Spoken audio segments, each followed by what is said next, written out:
நம் அன்பிற்குரியவர்கள் அது நம் பெற்றோர்கள் இருந்தாலும் சரி, கணவன் மனைவியாக இருந்தாலும் சரி, பிள்ளைகளாக இருந்தாலும் சரி, மற்றும் நம் நண்பர்களாக இருந்தாலும் சரி, இவர்களை பிரிந்து இருப்பது மிகவும் கஷ்டமான ஒரு வாழ்க்கை.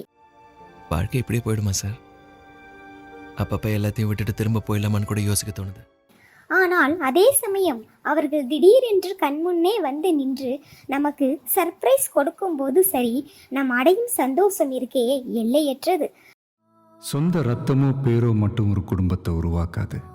அது அன்பாலையும் நம்பிக்கையாலையும் தான் உருவாகிறது. நாம் எங்கே இருக்கிறோம் என்று தெரியாத அளவிற்கு உச்சக்கட்ட சந்தோஷமாக இருக்கும்.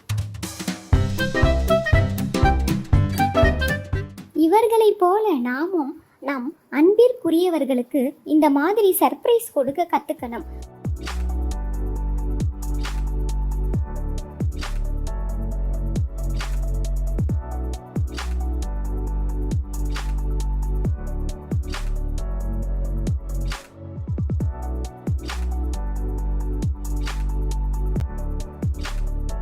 முக்கியமாக நம் பிள்ளைகளுக்கு இந்த மாதிரி சந்தோஷத்தை கொடுக்கும்போது அவர்களின் முன்னேற்ற பாதையில் பெரிய மாற்றத்தை காண்பார்கள். நடந்த வழியில நான் நடக்காம இருந்திருக்கலாம், ஆனா எனக்கு நடக்க கத்து கொடுத்ததே நீங்க தானே.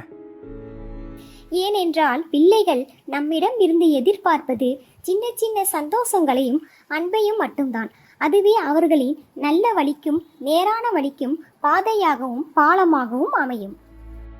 குடும்பம்னா குறை இருக்கும் தான், ஆனா நமக்குன்னு இருக்கிறது ஒரே ஒரு குடும்பம் தான். இந்த வீடியோ பிடிச்சிருந்தா கண்டிப்பா லைக் பண்ணுங்க.